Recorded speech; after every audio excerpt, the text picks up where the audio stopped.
Bom dia a todos e a todas. Nós hoje damos seguimento aos webinários que Souto Corrêa Advogados vem promovendo sobre os mais diversos temas e questões jurídicas relacionadas à pandemia da Covid-19. A pauta de hoje é o conjunto das repercussões da Covid-19 nos contratos de compra e venda de energia elétrica. Nos últimos 2 meses, nós temos assistido a um conjunto de movimentos, notificações, correspondências, discussões entre as diferentes partes desses contratos, entre geradores, comercializadores, consumidores, distribuidores. Enfim, a pandemia tem gerado uma inquietação e uma dinâmica, que eu diria, alterada desses contratos. Esses movimentos todos nos fazem refletir sobre as estratégias comerciais, sobre a lógica e a racionalidade desses negócios e também sobre o cabimento e a aplicação de ideias que nós temos visto circular com muita frequência em meios de comunicação, em discussões setoriais e mesmo nas correspondências que os agentes trocam entre si. Ideias essas como caso fortuito, força maior, onerosidade excessiva e outras noções que foram convocadas para lidar com a situação inédita e grave pela qual nós estamos passando. Pois bem, para discutir essas e outras questões, nós convidamos 3 especialistas, pessoas com grande conhecimento da dinâmica de mercado e com experiência nos contratos de energia, que vão compartilhar suas impressões, suas opiniões, suas ideias acerca do momento em que nós estamos vivendo e de como esses eventos impactam não só os contratos especificamente, mas também o mercado de energia como um todo, com ênfase no ambiente de contratação livre. Estão conosco aqui o Jean Albino, consultor em temas regulatórios e de comercialização de energia na LWID Consultores, e com passagens por diversas empresas de energia. Na CCE, o Jean atuou como executivo responsável pela implementação e gestão das regras e procedimentos de comercialização. Também está conosco aqui o Ricardo Lisboa. O Ricardo é sócio da Delta Comercializadora. E a Ana Matos, superintendente de novos negócios na B3, onde é responsável pelos projetos de diversificação do core business da empresa, atualmente com foco no mercado de energia. A dinâmica da nossa apresentação será a seguinte: cada palestrante terá 15 minutos para fazer as suas considerações iniciais, fazer, enfim, a sua apresentação, numa sequência que começa com o Jean, passa pelo Ricardo e se encerra, então, com a Ana. Ao final dessa primeira parte expositiva, nós faremos uma sessão de debates, e, para tanto, eu peço que os interessados, os assistentes que desejarem participar, que façam as perguntas no chat do aplicativo, que está à direita na barra de ferramentas, que as escrevam com ou sem identificação, isso é opcional. Se desejar, se identifica, caso contrário, não é necessário. E ao longo do tempo, então, eu vou distribuindo essas perguntas aos participantes e nós teremos as respostas, as considerações deles sobre essas perguntas nos últimos 30 minutos da nossa apresentação. Eu desde já peço desculpas porque provavelmente não conseguiremos responder a todas as perguntas, mas, enfim, repassaremos algumas dessas perguntas aos nossos debatedores para que eles, eventualmente, entrem em contato ou respondam se acharem conveniente por outros canais. Eu, a grosso modo, é isso que eu tinha para dizer neste início, então já passaria a palavra para o Jean, para que comece a sua apresentação. Tudo certo? Já posso fazer a passagem? Tudo bem. Ok, então, muito obrigado. Obrigado a você. Um bom dia a todos. Primeiramente, agradecer a oportunidade que o Souto Corrêa Advogados oferece para que a gente possa discutir esse tema tão importante, tão relevante e tão oportuno. A minha parte é falar mais sobre como funciona um contrato de energia, vamos apresentar alguns conceitos básicos e vamos também discorrer sobre como as diferentes crises pelas quais o setor elétrico passou desde o início do funcionamento do mercado afetaram os diversos contratos. ok? Para demonstrar ao longo do tempo como que as partes se comportam em relação aos efeitos nos contratos das diferentes situações de crise de oferta ou de demanda que o setor elétrico atravessou desde o início do mercado no ano 2000. E no finalzinho, depois, vamos fazer uma pequena discussão sobre, então, a crise atual. O que significa ela em termos de contratos e o que significa em termos de como vai ser feita uma discussão sobre uma possível negociação para ajustar os termos do contrato, ou se não houver acordo, qual a possibilidade de sucesso num eventual litígio judicial. Ok? Então, começando primeiro pela definição de contratos. Um contrato de compra e venda de qualquer coisa normalmente implica na transferência da propriedade, certo? De um produto do vendedor para o comprador, e normalmente ele também estabelece condições de entrega. Ok? O setor elétrico todo mundo sabe, um caso particular. O produto em si funciona, o produto energia elétrica, ele só existe em rede, ele não existe isolado. Você pode até armazená-lo em baterias, mas a bateria solta, sem estar conectada a nada, ela é inútil, é uma pedra, certo? Então, como funciona o sistema elétrico, como funciona o produto energia chegando na unidade de consumo residencial, industrial, enfim. Primeiramente, eu gosto de fazer, muitas vezes ao longo desses anos eu tenho explicado como funciona a energia elétrica. Eu gosto de fazer uma analogia com uma rede de canos de água, um emaranhado de canos de água, como se fosse uma rede de pescador, por exemplo, onde os nós são cruzamentos, onde a água pode seguir qualquer um dos caminhos. E no topo dessa rede tem as caixas d'água, centenas de caixas d'água ou milhares conectadas, colocando água nesse emaranhado de canos, e embaixo tem milhares de torneiras abertas, tirando água dessa rede. Em tese, tudo funcionando sincronizado, né? Ao mesmo tempo que a água é colocada das caixas d'água na rede, ela é retirada pelas torneiras dessa mesma rede. Ok? Quando você tem a sua torneira e você está conectado nessa rede de canos e você abre para que saia água, você consegue dizer de qual caixa d'água que essa água veio? Não. A água veio da rede. Você sabe que tem centenas de caixas d'água colocando produto na rede e que alguma delas, ou mais de uma delas, contribuiu para que a água que está saindo na sua torneira. Ok? E a energia elétrica funciona exatamente da mesma forma.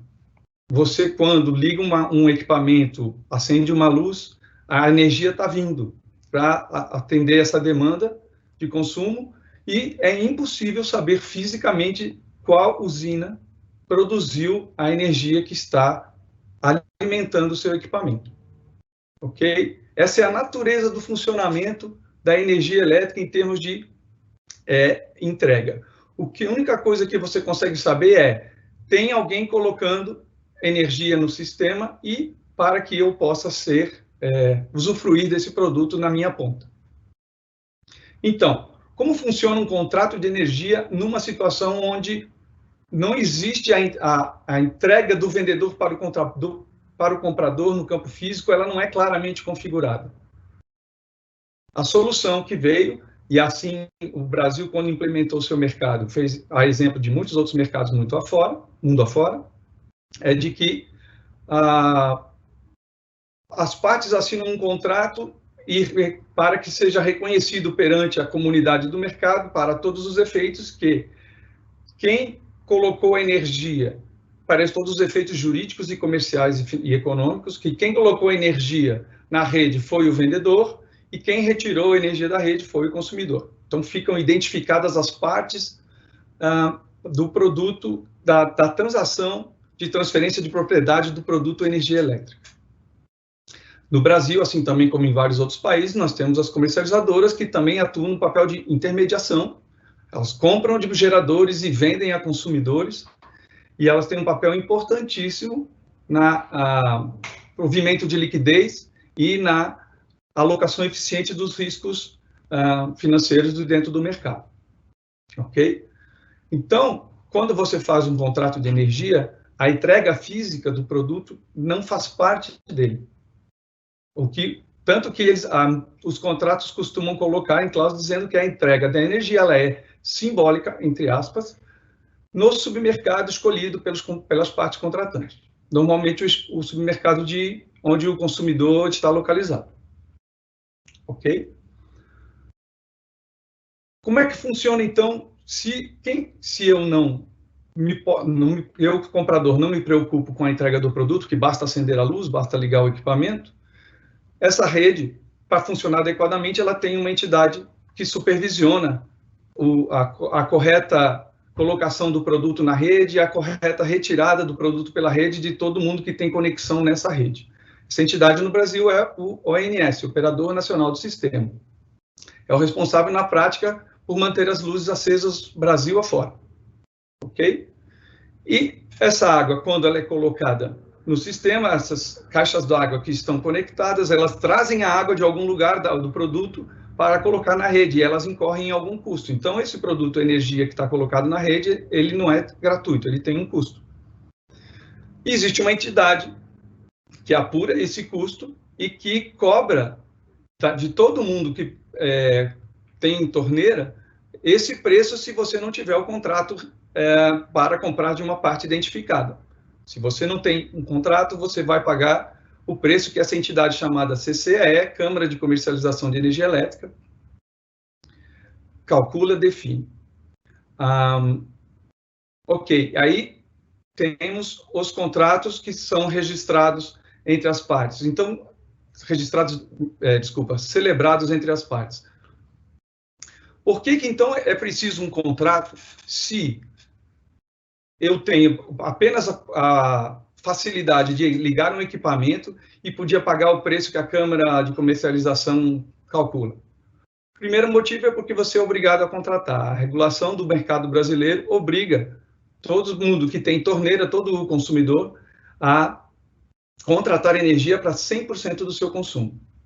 E o segundo motivo, que não é regulatório, ele é econômico-financeiro, é porque o preço que a CCE calcula não é conhecido.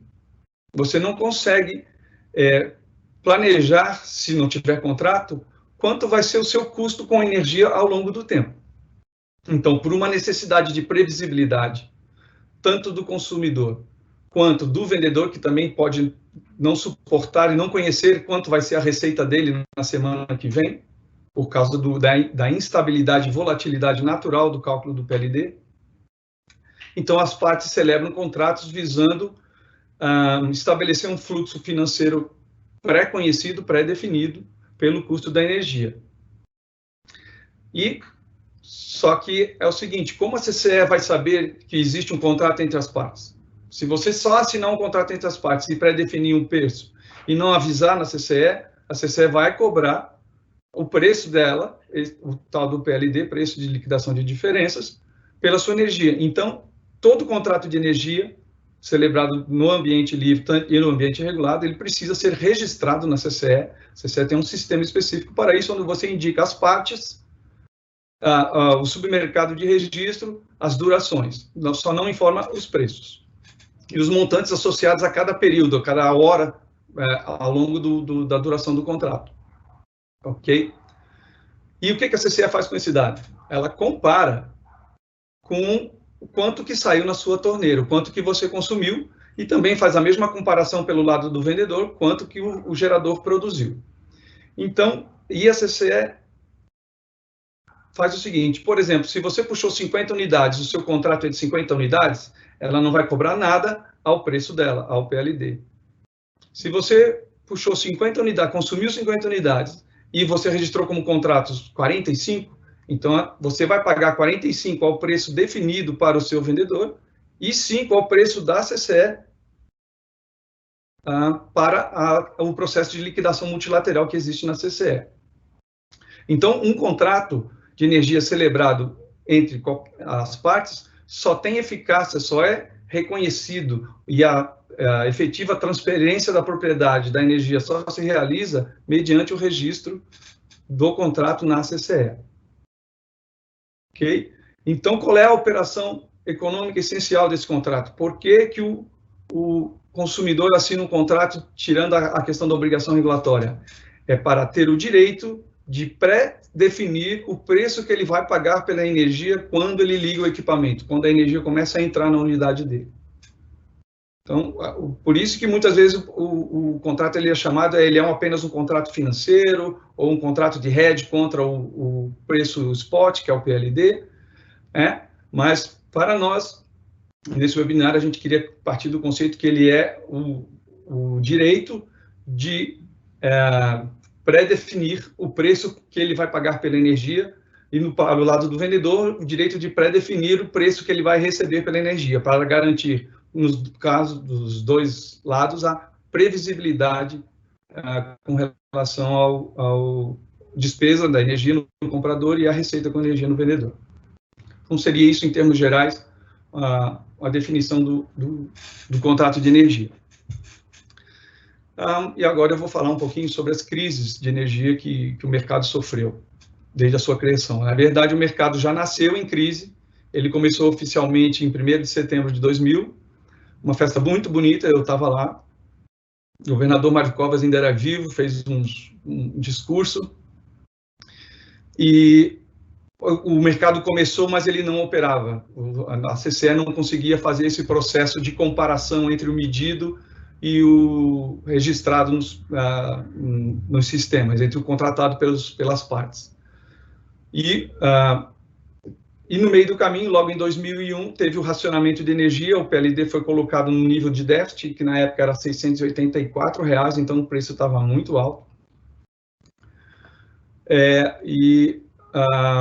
Houve uma obrigação de redução de consumo de 20%, se não me engano.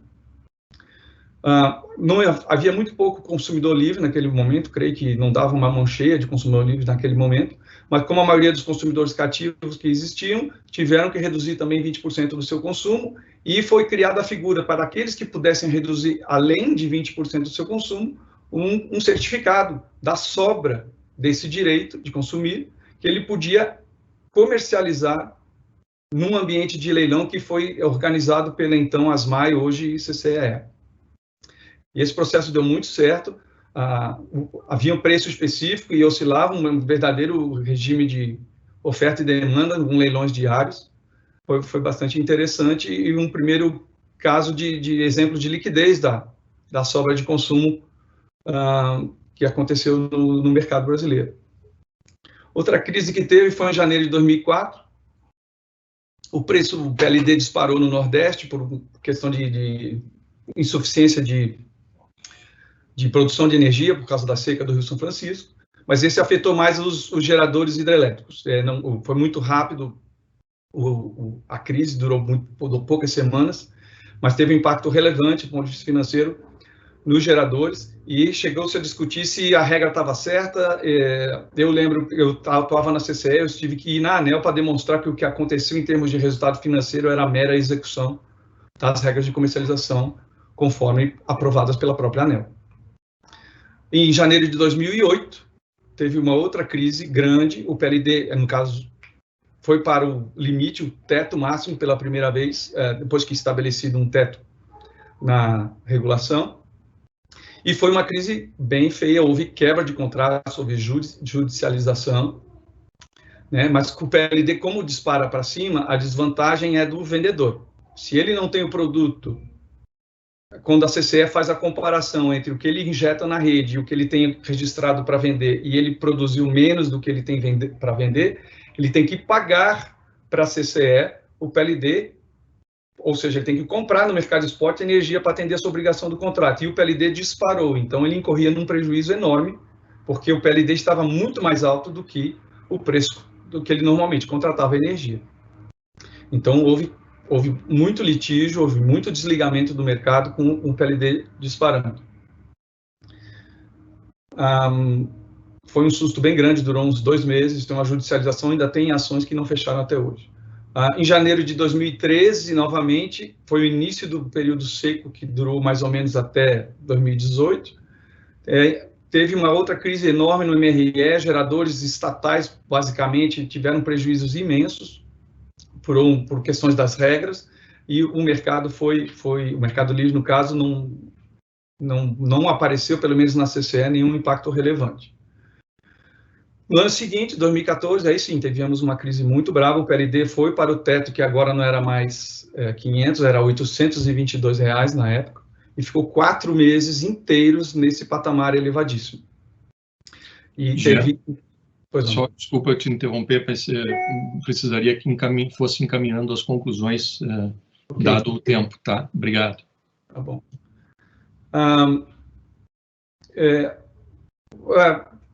Entrando na crise atual, ela é diferente das crises anteriores, porque agora o PLD não há um problema de choque de oferta, há um problema de choque de demanda. Essa crise ela é inédita em relação às demais crises que ocorreram no setor elétrico.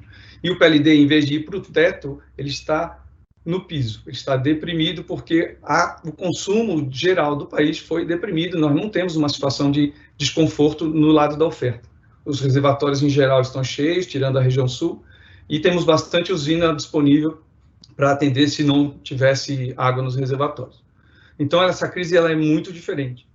E, portanto, o impacto sobre os contratos, dessa vez, ela está mais para o consumidor, porque ele está pagando um preço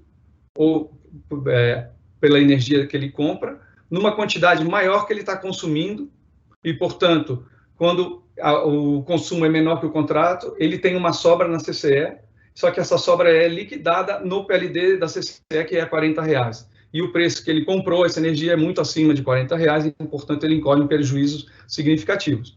Então, desde o começo da pandemia, a gente está vendo um processo intenso de tentativa de renegociação, e estamos vendo alguns casos onde as partes não chegam a algum acordo e temos uma situação de judicialização. E o objetivo aqui do seminário é exatamente tentar discutir os caminhos para que os acordos que são decorrentes dessa situação de crise tão necessários que sejam feitos, mas que sejam feitos da melhor forma e com a fundamentação jurídica apropriada. Seria isso. Muito obrigado. Bom, muito obrigado, Jean, pela apresentação, muito clara, muito didática, sobre o funcionamento, a lógica dos contratos de concessão.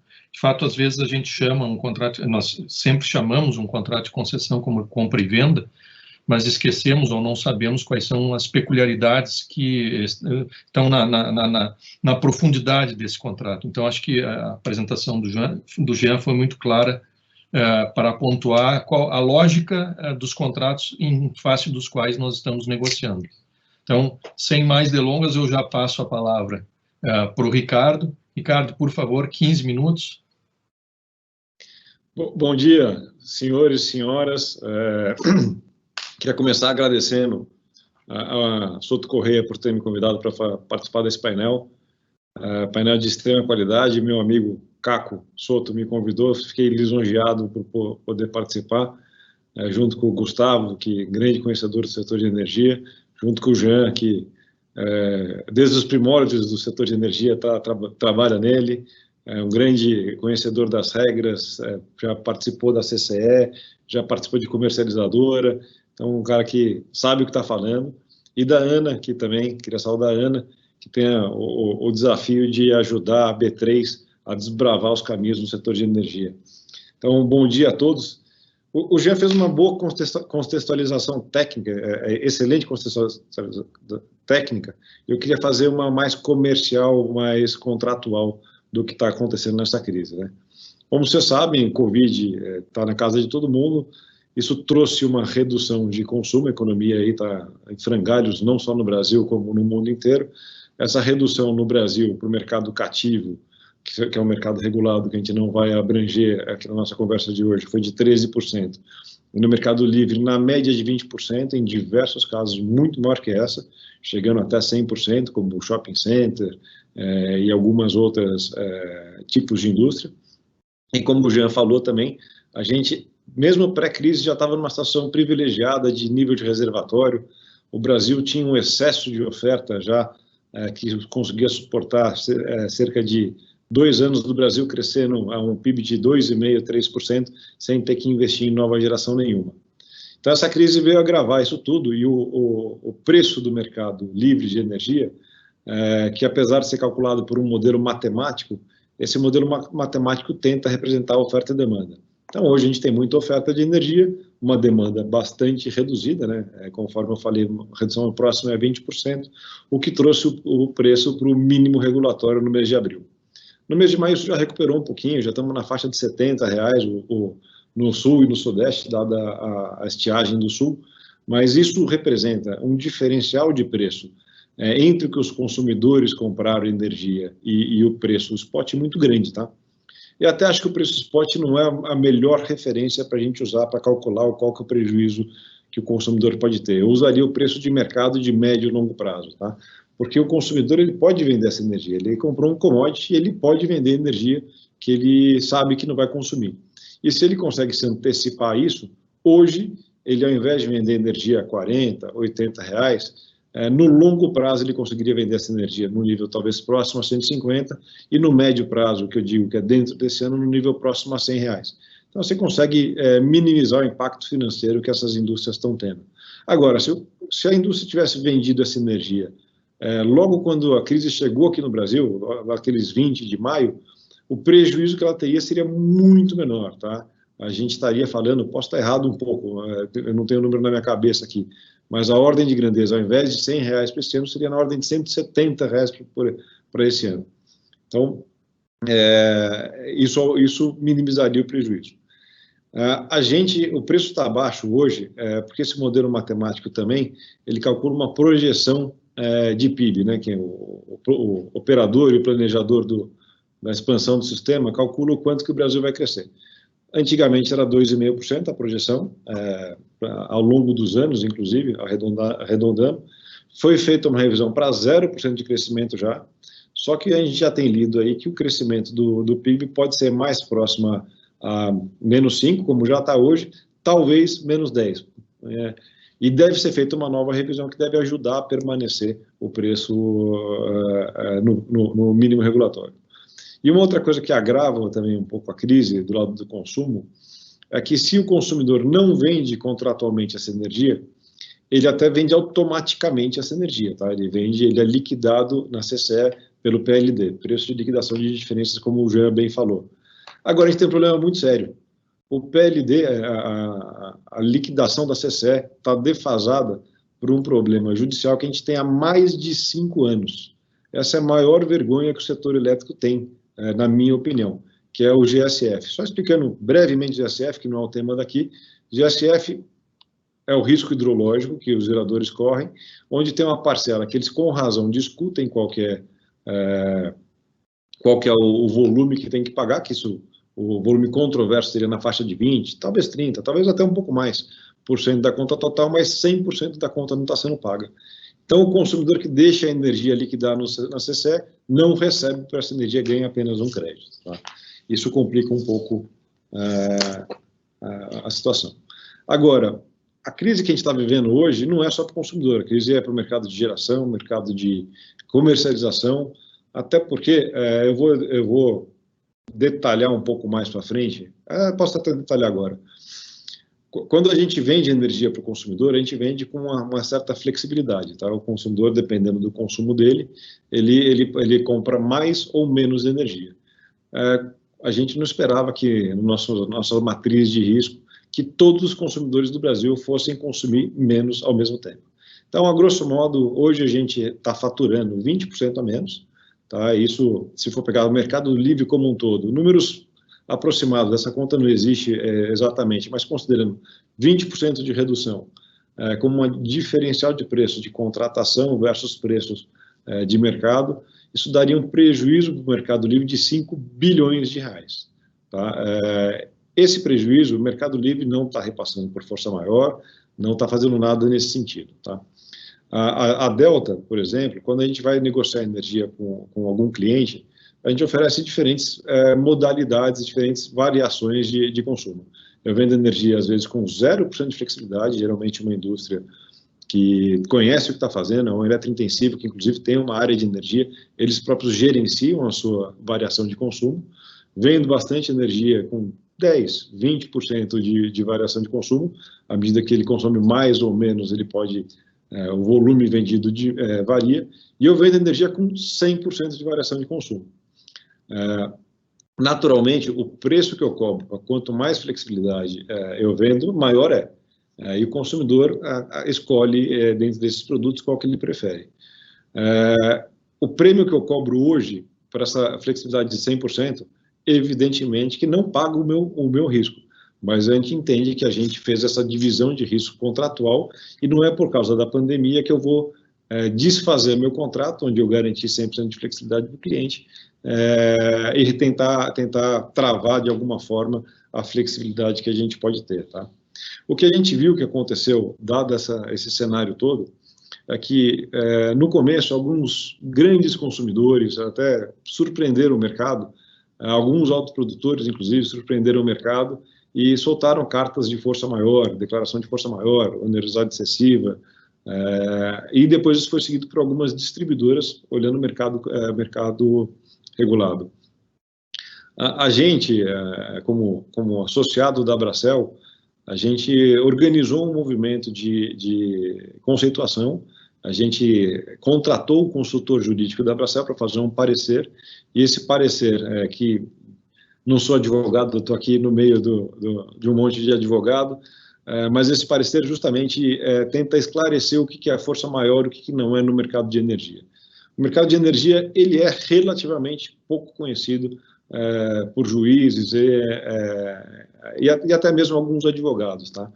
Então, existia mais no passado do que hoje uma dificuldade de compreensão sobre as nuances que o mercado de energia tem, se comparado com outros mercados. É um mercado que não é difícil, mas ele é diferente dos outros mercados, tá? Então, depois desse parecer, a gente passou a ter uma equalização de conhecimento, porque apesar do juridiquês não ser 100% preciso, você tem sempre divergências de opinião, mas a gente conseguiu ter uma consolidação de conceitos, né? Evidentemente que não 100% das pessoas concordam, e isso motiva, como o Jean falou, algumas dificuldades e alguns pedidos liminares de declaração de força maior. A gente vê que alguns foram aceitos, mas diversos foram recusados, alguns inclusive com um embasamento muito bom, muito correto do que está acontecendo. A gente na Delta vê isso tudo acontecendo e a gente é sensível à crise, né? A gente tem diversos consumidores que pediram algum tipo de renegociação, mesmo sem contratualmente a gente ter que fazer isso, a gente entende a sensibilidade do momento e a gente, dentro do possível, para quem está de fato afetado, a gente tenta atender. Atender no seguinte sentido: a gente calcula qual que é essa perda financeira que o consumidor teria nesses 3, 4 meses de quarentena e repassa isso para um momento mais futuro do contrato. A gente, indiretamente, a gente financia o buraco de caixa do consumidor nesse momento. É claro que existe um limite sobre o quanto que o mercado de comercialização, de maneira geral, pode fazer. A gente não é banco e, portanto, não consegue financiar o mercado de consumo todo, mas dentro do possível, a gente tenta atender as solicitações corretas. Eu digo solicitação correta porque tem gente que também tenta pegar carona no corona, né? A gente filtra bastante e só atende, de fato, quem está tendo algum tipo de dificuldade. Uma outra provocação até que eu queria fazer aqui é que um lema que a Delta tem e que acho que o Mercado Livre tem é a segurança jurídica dos contratos, né? Não sei se é de conhecimento de todos, o Jean sabe, mas o Grupo Delta ele começou há cerca de 2, 3 anos a fazer fundos de investimento, onde pessoas físicas podem investir no setor de energia elétrica. Isso já vem sendo parte de financiamento de geração, financiamento de transmissão. Isso é uma forma de injetar dinheiro no setor. Isso eu só consigo captar fundos de investimento enquanto a gente tem confiança no setor, enquanto a gente tem segurança nos contratos. A gente já está no 3º fundo de investimento, estamos querendo expandir, claro que pós-Covid, né, vamos ver o que vai acontecer, queremos expandir. E a gente vê que tanto os investidores nacionais como os internacionais só estão aqui investindo porque eles acreditam que os contratos do setor de energia vão ser honrados. Se isso um dia parar de acontecer, isso vai dificultar o investidor a investir no Brasil. Isso, no curto prazo, pode beneficiar um consumidor que está querendo comprar energia num preço mais barato agora, em troca do contrato mais caro que ele fez no passado, mas lá na frente ele não vai conseguir ter mais acesso ao Mercado Livre, porque o Mercado Livre vai perder a sua credibilidade. Então, e aí ele vai ter acabar que voltar para o mercado cativo. O mercado cativo, hoje, é um mercado onde ele terceiriza a decisão de risco para a distribuidora. A distribuidora, a distribuidora que escolhe quando que ele vai comprar energia, a que preço que ele vai comprar energia, de que fonte que ele vai comprar e pelo prazo que ele vai comprar. Tá?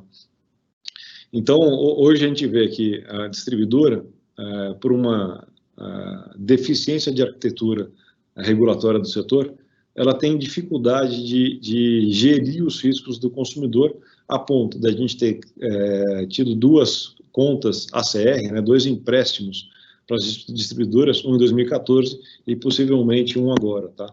São empréstimos na faixa de 20 bilhões de reais, que demonstra para mim que eles têm uma certa dificuldade de gerir esses riscos de aumento e queda de demanda. Em 2014, esse empréstimo foi por falta de energia, tá? Por subcontratação, e agora é por sobrecontratação. Então, a gente vê o problema dos dois lados, a gente já viu que, tanto de um lado quanto de outro, eles têm dificuldade de atuar. E a provocação que eu faço para o regulador, para quem tem participado do mercado como um todo, se o mercado fosse 100% livre, que a gente está suportando, hoje ele é 30% livre, tá? E a gente suporta esses 5 bilhões sem grandes dificuldades, sem pedidos de financiamento, porque a gente consegue ter mecanismos de gerir risco, a gente gostaria de ampliar isso para poder, inclusive, diminuir a conta do consumidor no final, no futuro. Então, eu tenho um pleito antigo de aumentar o nível de quem pode comprar energia do Mercado Livre, porque a gente hoje já está quase 95% de quem pode ir para o Mercado Livre já foi, tá? Só que tem muita gente que também quer ir para o Mercado Livre para aproveitar não só melhores condições de preço, como mais previsibilidade de preço. Eles querem ir para o Mercado Livre e hoje não podem, tá? Eu digo previsibilidade, só também para explicar um pouco de como é que funciona o mercado cativo. O mercado cativo hoje, o consumidor, na minha opinião, de uma forma errada, ele tem alguns riscos que ele nem sabe que ele tem, tá? Ele paga mais se tiver falta de chuva, ele paga mais se o dólar subir, a energia de Itaipu é dolarizada, com esse aumento do dólar que a gente teve de 4 para 6, é possível que a tarifa do consumidor do Sul e Sudeste suba na ordem de grandeza de 6, 7%. Então, o consumidor que está no consumidor cativo não escolhe os riscos que ele quer tomar. Eu não me ofendo em nada com um consumidor que queira tomar risco de dólar, mas desde que ele saiba o que ele está fazendo. E quando o cara está no mercado cativo, ele não sabe fazer isso. Então, a gente defende muito que, a exemplo de outros lugares do mundo, o consumidor, tanto o grande consumidor quanto a gente em casa, o consumidor residencial, possa escolher se ele quer mudar de operador e contratar energia. Num modelo muito próximo à telefonia celular.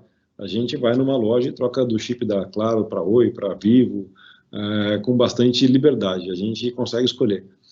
Mesmo em outros lugares do mundo, quando você tem 100% de flexibilidade de escolha do consumidor, a tendência é que ele escolha em 50%, 60% das vezes. Então, mesmo que a gente libere o Brasil inteiro para escolher comprar energia do Mercado Livre, a gente acha que o grau de liberalidade do Brasil vai ficar na faixa de 60%. Então, a gente está falando em dobrar o tamanho do Mercado Livre, e eu acho que o mercado de comercialização tem evoluído muito, tá?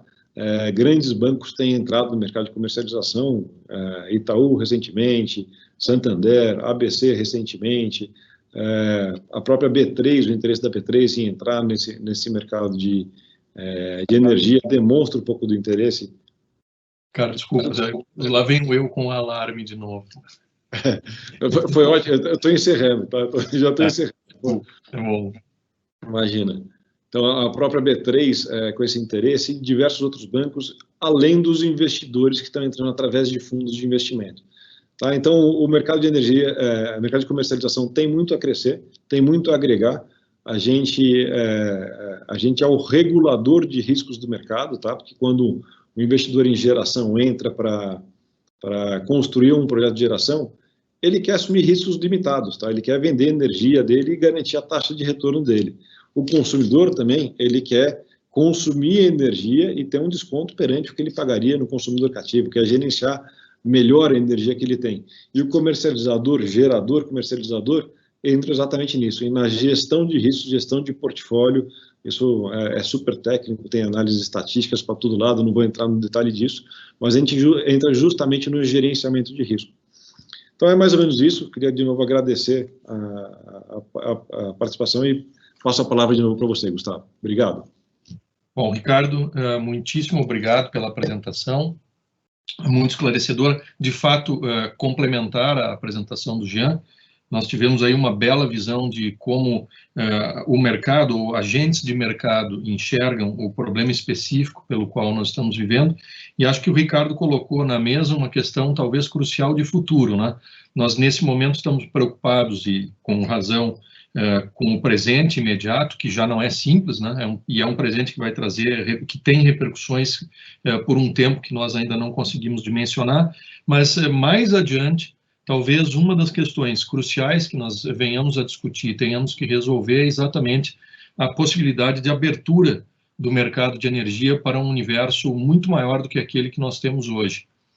Eu só vou lembrar, porque eu também não é que tenha nascido ontem no setor elétrico, e eu vou confessar a idade com isso, mas existia em 1995 uma previsão de que muito rapidamente nós migraríamos todo o consumo para o mercado livre.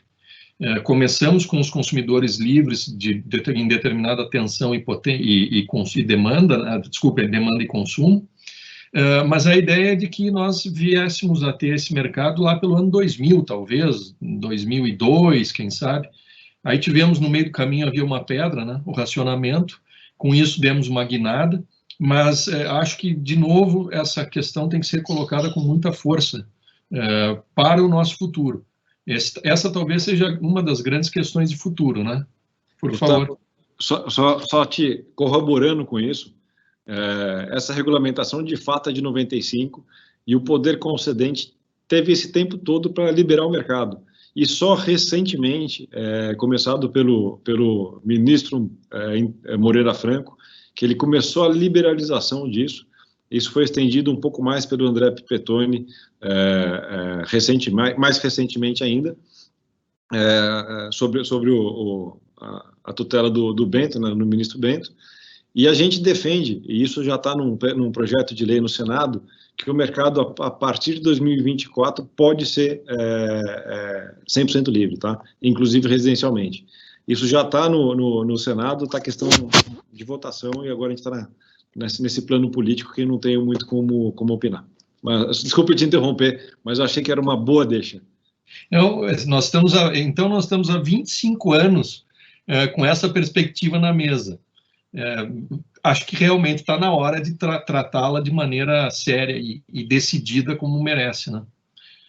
Isso também não é nenhuma grandíssima novidade, né? Na Europa já tem esse tipo de política, estados dos Estados Unidos já tem, então nós não estamos entrando numa aventura se postularmos essa liberalização, né?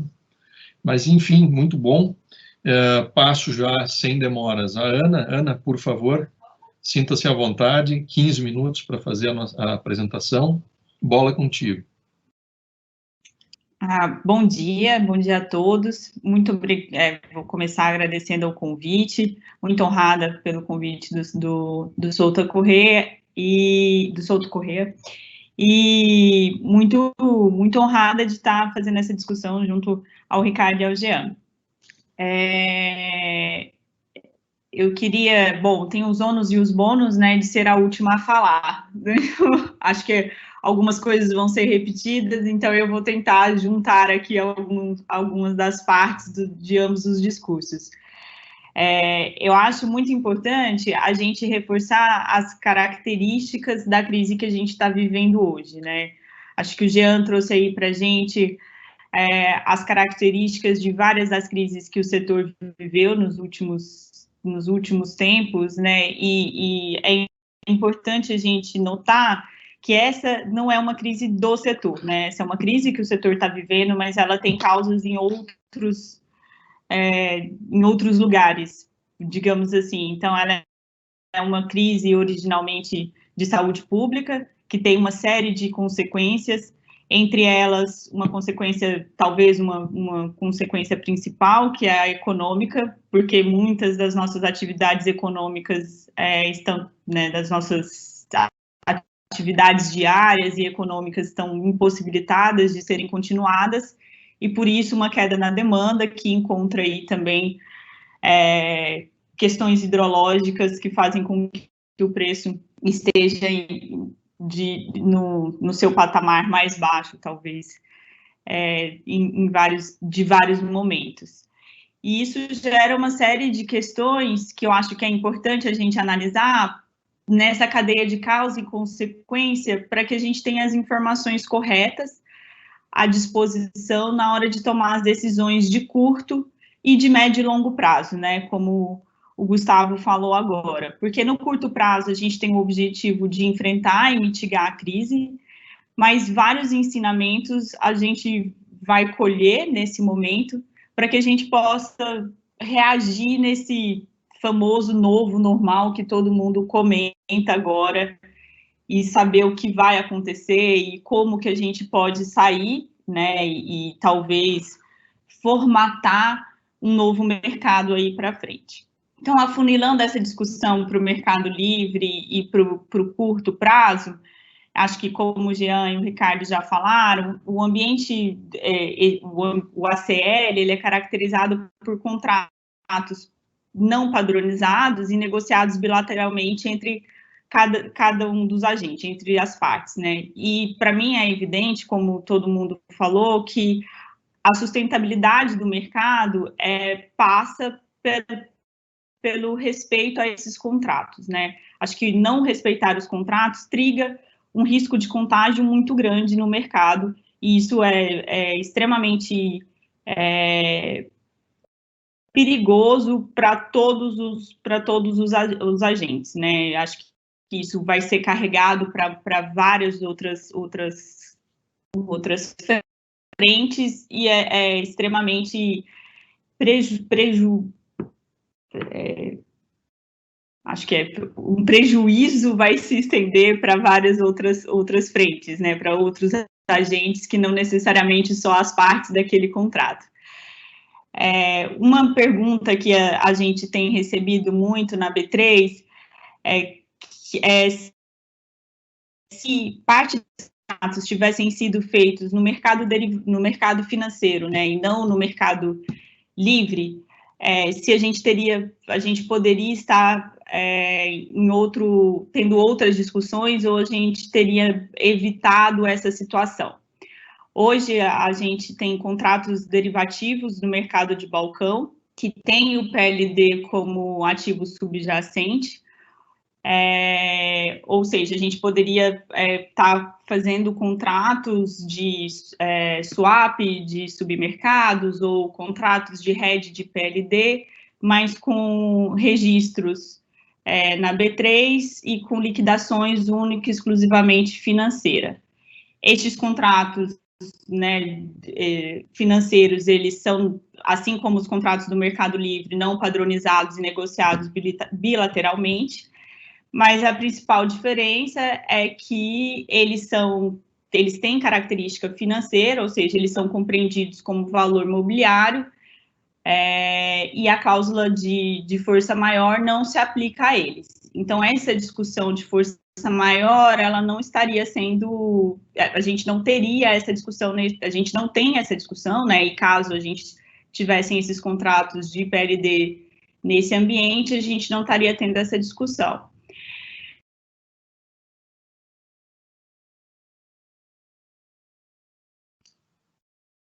Ana? Ana? Acho que a Ana caiu. Travou, caiu. Vamos aguardar um momento a Ana. E não, vamos fazer o seguinte. eu vou encaminhar. Nós temos algumas questões, vamos dar uns 2 minutos para ver se a Ana volta. Eu tenho algumas questões que eu vou encaminhar a vocês, e aí nós já podemos começar a preparar, eventualmente antecipar a nossa fase de debate, porque algumas questões, como eu disse, já existem. Então, eu vou apresentá-las agora, e aí aguardamos um momento para ver se a Ana volta. Se ela não voltar, podemos passar para as perguntas, ok? Deixa eu ver as nossas questões aqui. Nós temos uma pergunta para o Jean, já, então se puder anotar e pensar nela. A pergunta é a seguinte: considerando a lógica dos contratos, em que circunstâncias você consideraria que esses negócios devem ou não devem ser negociados?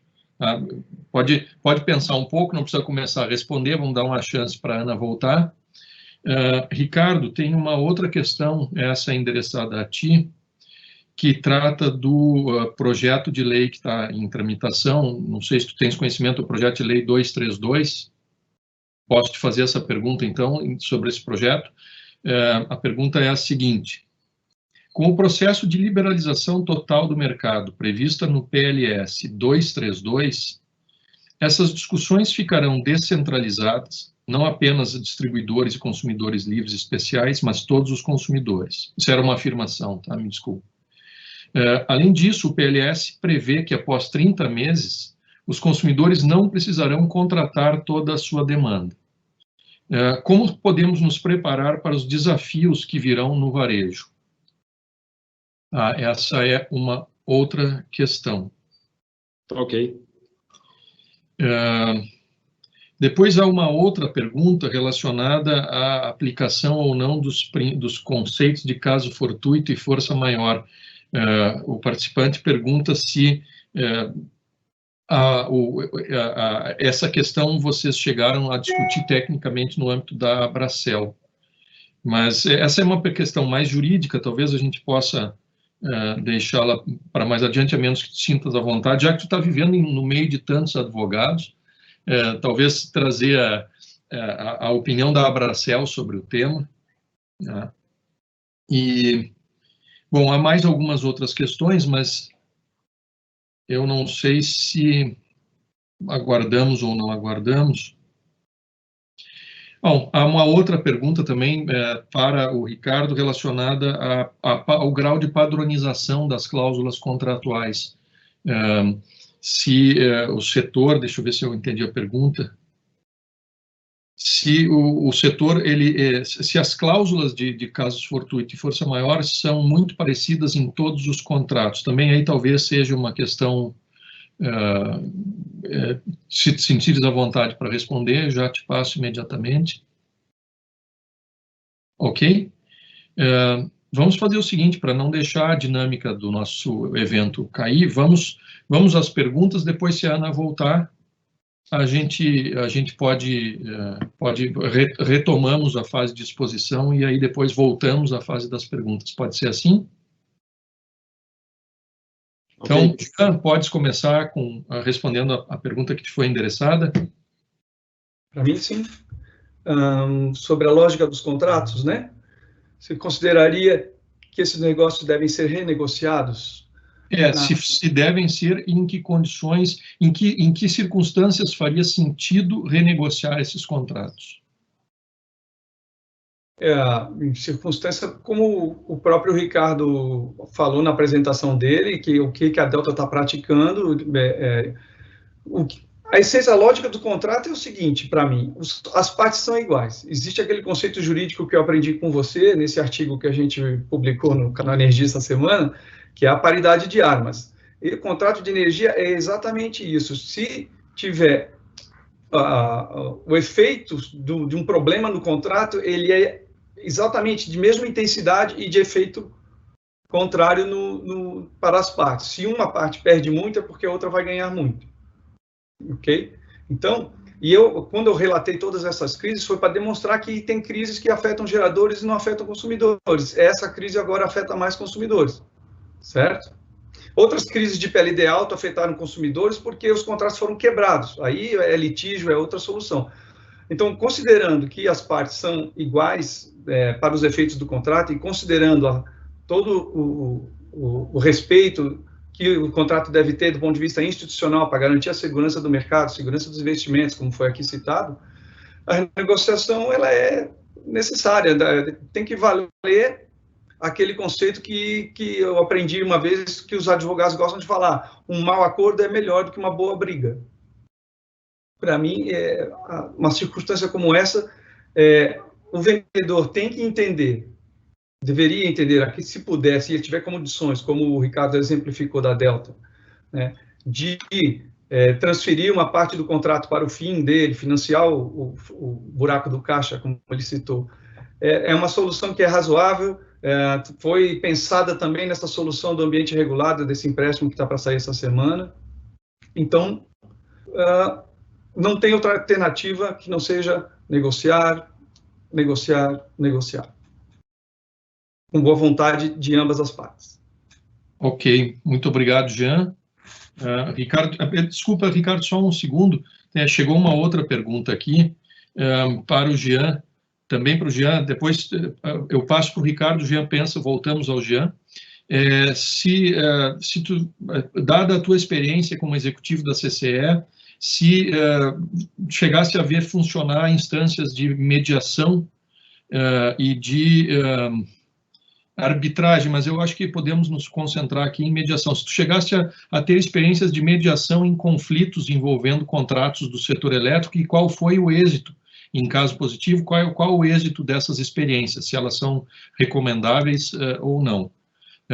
A Ana acabou de voltar aqui, então eu caço a palavra do Ricardo e volto com a Ana. As perguntas já estão devidamente anotadas, então só dá mais tempo para o Ricardo pensar no que vai responder. Ana, bem-vinda de novo. A palavra é tua. Desculpa, eu só não sei até onde vocês me escutaram. Eu vou, na minha qualidade de mediador, árbitro e juiz, eu vou te devolver o tempo. Acho que tu podes, acho que nós tínhamos 3 minutos de apresentação. Se quiseres começar pelo início mesmo, fica à vontade, como preferires. Eu acho que tu tinhas parado na explicação acerca dos valores mobiliários que suportam essas transações, mas fica à vontade se quiseres. Claro. Não, acho que a questão que a gente tem sido procurado, né, voltando um pouco nesse ponto, é se essa discussão sobre força maior seria diferente se uma parte desses contratos fossem feitos em ambiente financeiro, né, ao invés de serem feitos no mercado livre. E quando a gente olha para a natureza dos contratos, e aí vou fazer uma licença que eu também não sou advogada, né, então é um conhecimento mais que eu aprendi do que né, de escutar os advogados, do que necessariamente algo nato.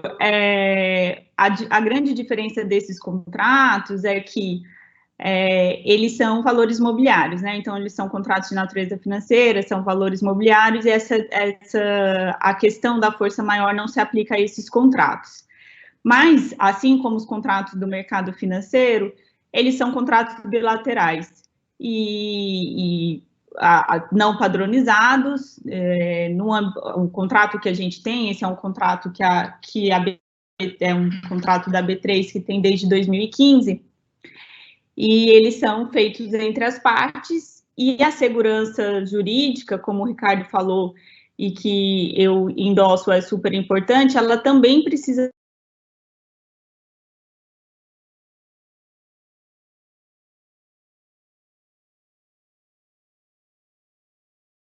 Acho que voltamos ao problema. Se quiser, eu assumo aqui. Então, Ricardo, por favor. Então, vamos lá. Eu sou meio intrometido, tá? Então, eu vou me intrometer um pouco na resposta do Jean. Eu gosto de falar de tudo, tá? Por favor, à vontade, vá adiante.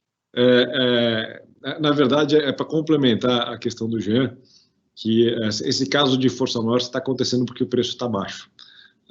Se o preço estivesse alto, evidentemente o consumidor gostaria de receber energia, porque ele teria um ganho sobre isso, tá? Ficaria quietinho, né? Quem ia pedir força maior era o vendedor. E esse é um ponto importante, já. Esse é o principal ponto de eu querer me meter. No passado, houveram algumas quebras de contrato, mas aí foi um pouco de desleixo do comprador de aceitar comprar energia de qualquer um. O comprador, quando você vai comprar uma bicicleta, você pesquisa um pouco quem que é o produtor, se a bicicleta quebra no primeiro dia, se não quebra. Você escolhe a qualidade do seu vendedor de energia. Isso no Mercado Livre é importante também. Não adianta querer comprar de qualquer um. Você tem que escolher um vendedor confiável. Isso acontecendo, a chance de ter algum problema no contrato se reduz bastante, tá? Indo para as minhas perguntas, para não me intrometer nas outras.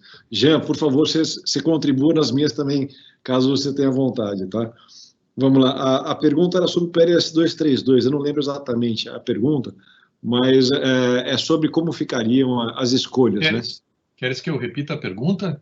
Eu vou responder de uma maneira bem generalista, tá? Sou bem familiarizado com o assunto, até porque isso veio proveniente de uma consulta pública 33, que foi discutido com todos os agentes do mercado, amplamente discutida. Isso é um desenvolvimento da consulta pública 33, e é aquela história, isso é uma evolução do mercado. Eu quero exatamente tudo que esteja lá? Não quero, mas foi onde o mercado conseguiu chegar num consenso bem razoável para permitir que o mercado evolua e a gente saia dessa mesmice que a gente tem há bastante tempo, tá? Ali, muitas coisas vão ter que ser regulamentadas ainda, mas ali tem uma vontade grande e uma clareza na correta alocação de riscos, tá? Ali a gente vai saber se o consumidor comprar energia da Delta ou de qualquer outra comercializadora, ela vai entender de quem que ela está comprando, quais riscos ela está correndo e assim por diante. Se ela for comprada do consumidor cativo, ali tem uma tendência ao distribuidor ser mais uma empresa de aluguel de fio, né? Ele investiu naquela infraestrutura e a distribuidora vai cobrar pelo aluguel daquele fio. Então, a 232, ela permite uma correta alocação de riscos, ela tira algumas ineficiências que o mercado tem hoje, algumas outras coisas o mercado tem que discutir, o Mercado Livre tem que provar que é capaz de suprir. Por exemplo, como é que vai ficar a expansão da geração no futuro? A gente já vinha trabalhando aqui na Delta em financiar a expansão de geração através de investidores privados, tá? Mas o mercado tem que se provar ainda nesse tipo de coisa. E estava se provando, tá? Eu te diria que tem um estudo da Abracel que, eu posso estar errado no número, mas acredito que 50% da expansão nos últimos anos veio através do Mercado Livre, tá? Então, esse movimento já estava acontecendo. Acho que o maior exemplo de que o Mercado Livre ele é um mecanismo de solução, não de problema, veio no próprio racionamento que o Jean mencionou em 2001, tá? Na época, mal existia mercado. Na época, o mercado, existiam 10 comercializadoras, 5 consumidores livres, 60 geradores, distribuidores, era um mercado muito mais enxuto. Mas existiam consumidores cativos, milhares. E esses consumidores cativos, eles foram obrigados a reduzir o seu consumo em 20%, e para alguns consumidores, reduzir o consumo em 20% era muito danoso. Para outros, pouco danoso. Então, o que aconteceu? Os consumidores alumineiros, por exemplo, que tinham interesse em vender a energia para ganhar dinheiro e fechar as fábricas, venderam esses direitos de consumo para os que tinham que o preço caro da energia pouco impactava, como um fabricante de chocolate, que custo da energia no custo final do produto dele é 5%, ele preferia produzir o chocolate a perder market share. Então, o mercado ainda completamente incipiente, em menos de um mês, se estruturou para fazer um grande mercado de certificados de energia, e ali acho que a gente deu a primeira amostra para o governo e poder concedente de que a gente é um mecanismo eficiente de solução. O mercado resolve o problema, ele não causa problema. O que causa problema é você criar travas, amarras, ineficiências e arbitragens desnecessárias. Então, o PLS 232 vem justamente nessa linha. Claro que ele tem que desenvolver, mas a gente tem que dar um passo de cada vez. Se a gente quiser a solução pronta 100% agora, não vai ter. Ele abre a porta e dá uns 20 bons passos aí na maratona de 100 metros aí. Tá? Com relação à outra, posso ir desenvolvendo ou não? A outra pergunta, Claro, de são das cláusulas contratuais. Essa foi minha contribuição como advogado no setor, isso há 20 anos atrás. Em 98, logo que entrei no mercado de energia, e ele era muito incipiente ainda, eu ajudei a empresa que eu trabalhava, junto com diversos advogados, a fazer um contrato de energia, o primeiro contrato de energia. Inclusive, ele guarda muita semelhança com o contrato que a gente tem hoje, que era o modelo americano de contrato, que tinha as definições no começo, isso você vai conhecer melhor que eu, né? Então, o contrato que a gente tem hoje partiu muito desse contrato lá de trás que eu ajudei a fazer. Então, apesar de não ser advogado, alguns me chamavam de rábula, a palavra que fala, alguns me chamavam de rábula, eu tive bastante contribuição nisso, e o contrato, ele é relativamente padronizado, mas ele vem evoluindo. No começo, os contratos de energia não tinham cláusula de racionamento. Agora, eles têm cláusula de racionamento. Grande maioria dos contratos de energia, e aí a Abracel fez um contrato padrão, que não é 100% utilizado, mas isso tudo vai diminuindo as diferenças de contrato. Esse é o contrato utilizado pela BBCE, que é a plataforma de negociação mais usada do setor aí. Esses contratos, eles trazem também a exclusão do que é caso fortuito ou força maior. E nas cláusulas de exclusão, eu tenho quase certeza que problemas de ordem financeira não justificam a chamada de força maior. E como a gente está falando que esse é um contrato financeiro, que estamos tratando de variação de preço, questão de comprei mais caro ou mais barato, isso se enquadraria nessa exclusão de ordem econômica financeira. Porque veja bem, como o Jean bem explicitou no começo da apresentação dele, o consumidor não é obrigado a consumir essa energia. Ele pode estar em possibilidade de consumir essa energia, mas ele pode vender essa energia. Então, a gente não está tratando da impossibilidade de cumprir o contrato, nem de consumir e nem de pagar, porque pagar é a exclusão das cláusulas de força maior na grande maioria dos contratos do setor. Acho que era isso que você tinha me perguntado, né? Isso mesmo. Obrigado, Ricardo. Jean, ainda temos uma pergunta para ti, né? Diz respeito à experiência, se tivesse algum tipo de experiência relacionado a formas não judiciais de disputas, de conflitos envolvendo contratos do setor elétrico. Jean, vou caçar a palavra. Tudo bem. A Ana... Caiu de novo. A Ana estava, mas agora voltou. A Ana... Ana, está me ouvindo? Sim. Podemos voltar? Bom, vamos tentar, né? Tá bem. Então, Jean, guarda a pergunta. Eu estou conseguindo entrar sempre no final das perguntas, então? E eu arbitrariamente as estou terminando quando tu entras. Bom, acho que, então, assim, tentando finalizar, né, antes de dar errado, acho que, então, tem essa questão que, finalizando o curto prazo, eu acho que a discussão sobre os contratos, independente do mercado em que eles sejam feitos, a segurança jurídica é um ponto que é universal e deve ocorrer, né, seja que ela é uma questão, e se força maior for uma questão, ela e ser discutida, os contratos devem ser, então, renegociados, repensados e revistos dentro das suas possibilidades, é claro, e quando não é uma questão, ainda que isso não seja uma discussão, a segurança ela vai ter que ser, ela ainda será uma questão e as partes terão que assegurar esse contrato de qualquer forma.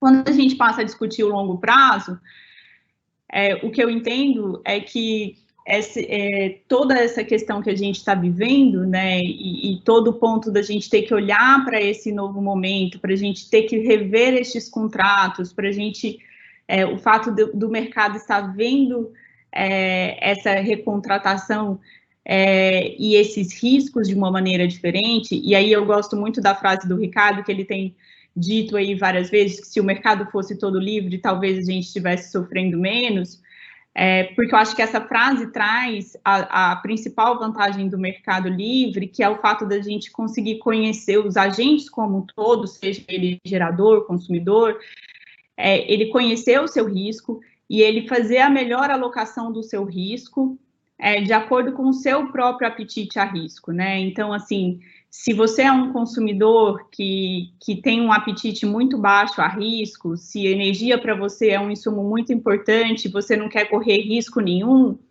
então talvez para você valha a pena pagar o seguro de 100% da flexibilidade, né? E pagar um pouco mais caro no contrato e fazer isso.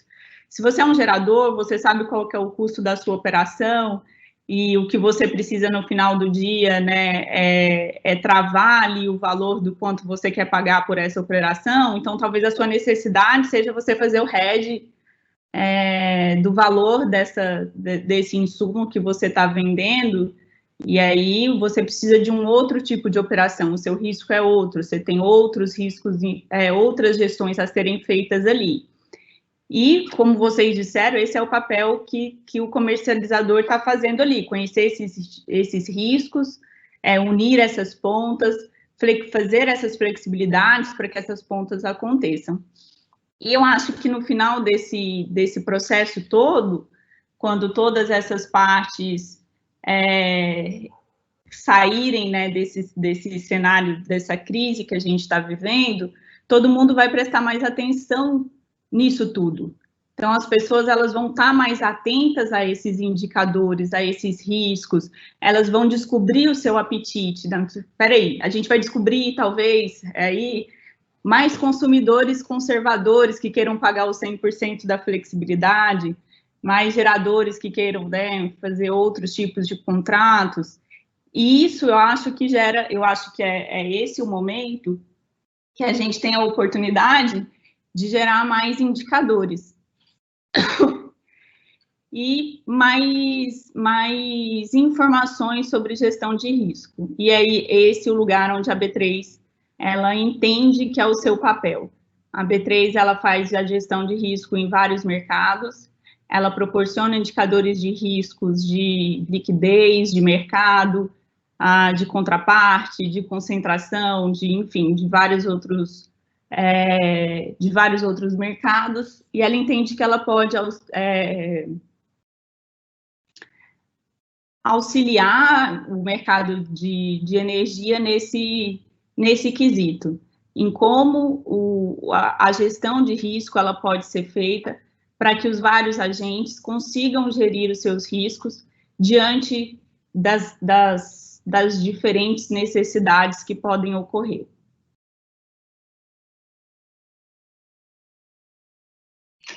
Ana? Concluído. Tá, muito obrigado.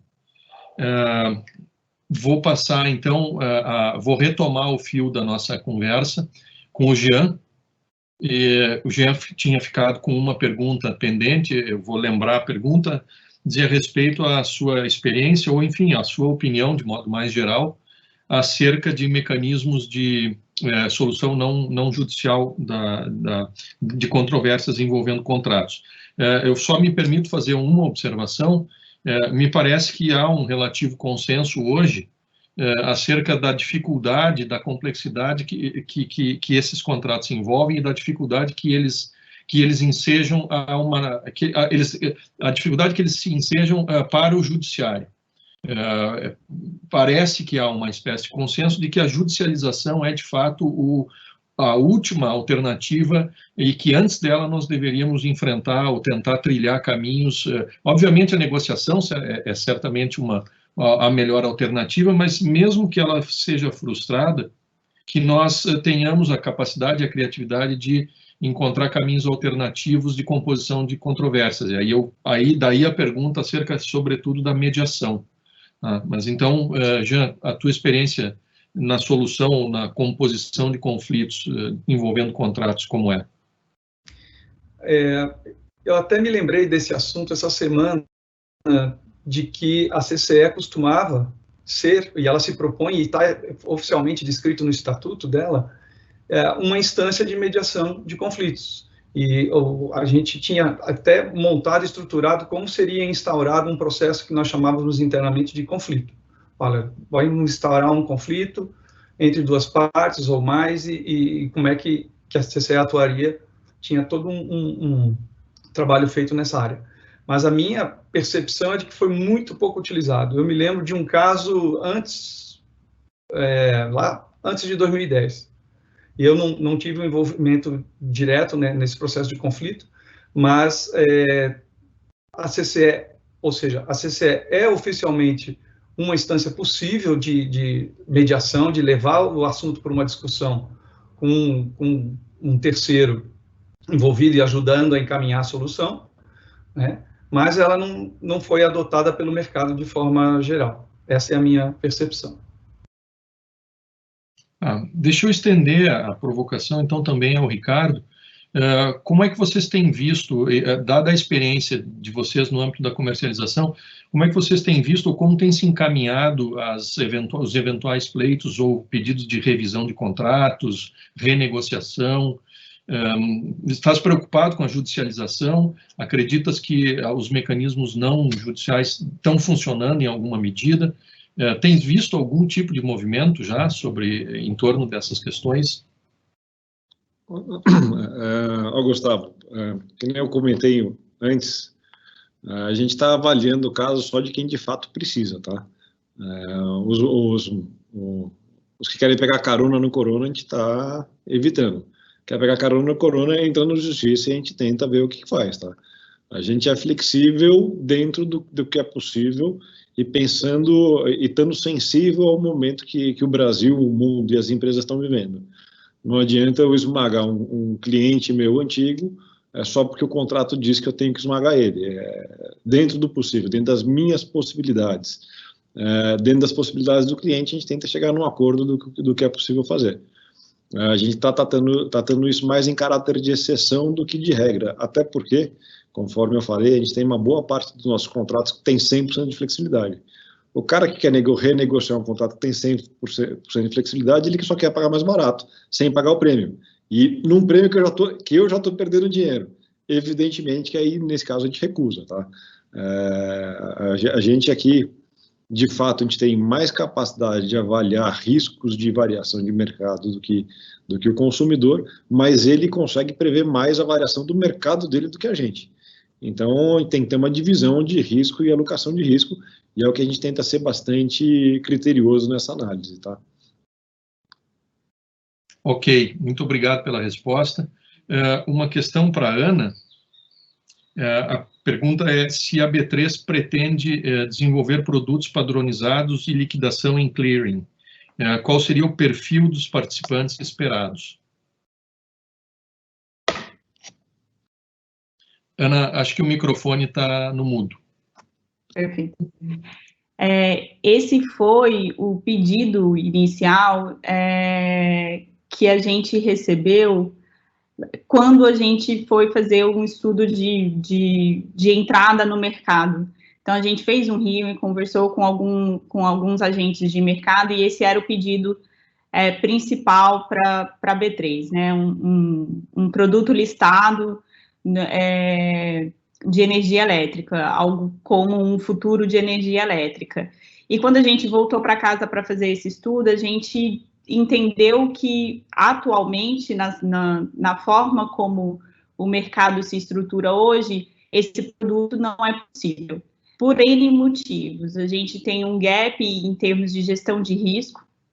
Então, assim, para a gente colocar uma clearing, a gente tem várias necessidades. A clearing não é única e exclusivamente uma chamada de margem. A gente tem algumas questões relacionadas a preço, né, PLD versus a Ford, que os agentes negociam, né, que são os contratos efetivamente.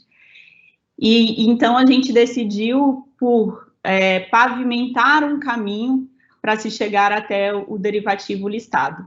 Então a gente entende que esse pode ser um objetivo em que a gente vai chegar até o final, caso o mercado entenda que continue querendo isso até o final. Então, existem aí algumas necessidades, alguns pré-requisitos, digamos assim, que a gente precisa cumprir antes da gente conseguir colocar no mercado um derivativo listado com clearing. E o que antevém, né, os produtos que a gente imagina para o mercado de energia antevêm esse momento, né? São esses produtos que tentam pavimentar esse caminho. E aí, alguns desses produtos são produtos para o mercado físico, tentando fazer essa pavimentação, que são muito relacionados a essa gestão de risco, a separação desses riscos, né? O que é risco de mercado, o que é risco de liquidez, risco de concentração, a gente fazer essa gestão de risco de uma forma processual, de forma que a gente consiga encaixar isso em um processo de clearing. Muito obrigado, Ana. Pessoal, nós estamos chegando no limite do nosso tempo, temos aí 8 minutos, isso dá, grosso modo, 2 minutos para cada participante para fazer as suas considerações gerais, e eu volto, então, afinal, para encerrar o evento. Pode ser assim? Podemos fazer assim? Vamos, então, começar pela ordem inicial das apresentações. Jean, por favor, em 2 minutos, tuas considerações finais. Bom, mais uma vez eu gostaria de agradecer a oportunidade de participar desse evento com a Souto Corrêa, um evento... Eu, pessoalmente, gostei bastante, acho muito interessante as colocações de todas as partes, são perspectivas diferentes que, na prática, convergem para o entendimento de que o momento é grave e que é necessário ter ponderação e deve haver também um entendimento de que não existe, não deveria haver, pelo menos, aproveitadores querendo lucrar de forma abusiva com a situação atual. O mercado amadureceu bastante. Um sintoma, a meu ver, de amadurecimento, como o próprio Ricardo falou, é uma menor judicialização. Pelo menos o ambiente livre, ele tem pode realmente chegar num patamar bastante desejável em termos de seriedade, de maturidade, e que eu vou repetir aquela frase que eu usei no final da minha parte: um mau acordo é muito melhor do que uma boa briga. Eu recomendo a negociação, eu recomendo a paciência, entendo que o Souto Corrêa está à disposição para apoiar essas negociações, aí, seja vendedor, seja comprador, num espírito de colaboração e de compreensão da gravidade histórica até do momento atual. Muito obrigado. Obrigado, Jean. Por favor, Ricardo, tuas considerações em 2 minutos. Bom, seguindo o Jean, muito obrigado pelo convite de participar. Essa live espero que tenha sido muito esclarecedora para os ouvintes. Mesmo a gente está sempre aprendendo aqui, a gente está em constante evolução, temos que estar sempre abertos a isso. E o mercado também. Eu acho que, a exemplo de outras crises no passado, passados os efeitos da crise, o mercado acaba evoluindo, acaba saindo melhor. Eu acho que esse é um momento onde os consumidores estão de uma maneira truculenta, entendendo quais são os riscos que eles estão contratando. É uma maneira não é a melhor de todas, mas eles vão sair com mais conhecimento, vão sair mais prontos e mais preparados para novas negociações.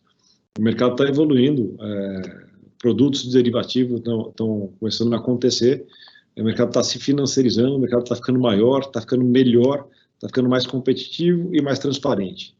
Isso tudo soma e traduz a ganhos para o consumidor final.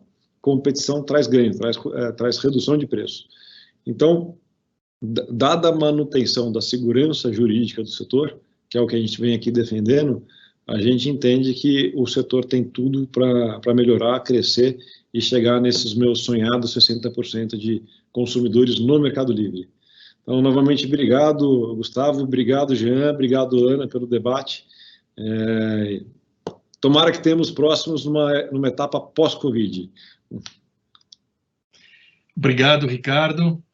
Ana, por favor. Muito obrigada, gostaria de fazer cor aos agradecimentos e acho que as conclusões, né, acho que existe a convergência de que a segurança jurídica, acho que é um embasamento para o crescimento, né, e para a segurança desse mercado, e que apesar do aprendizado vir talvez com algum custo aí não tão agradável, o que vem depois desse aprendizado pode ser muito benéfico para o setor como um todo, e que essa gestão de risco, essa financiarização, essas opções que se apresentam são muito boas e podem trazer vários benefícios para os diferentes agentes. Então, acho que a gente, apesar do momento não propício e da forma talvez não tão agradável, a gente esteja encarando aí um prognóstico talvez muito bom para o setor. Bom, minhas palavras finais de encerramento. Em primeiríssimo lugar, eu gostaria de agradecer a presença de vocês na nossa mesa virtual. Agradeço ao Jean, agradeço ao Ricardo, agradeço à Ana pelas reflexões que fizeram, muito estimulantes, muito esclarecedoras. E desde já eu deixo o convite, agradeço também a quem está nos assistindo, espero que tenham gostado. Me parece que as provocações que vieram da turma que nos assiste foram bastante interessantes e mostram a atenção que o tema suscita em todos, né? Na verdade, todo mundo consome energia, todo mundo é potencialmente um interessado nessa discussão. Alguns sabem disso, outros não sabem, mas pagam também a conta, tanto quanto aqueles que sabem. Então, é um tema que, embora hermético, embora difícil em certos pontos, ele diz respeito a todos nós. E esse é o espírito dos seminários, disseminar conhecimento, disseminar reflexão e disseminar o debate. Então, já convido vocês para um próximo evento, que ainda não sei quando será, mas eu tenho certeza que será. Então, já estão previamente convidados a participar das nossas próximas discussões envolvendo o setor elétrico.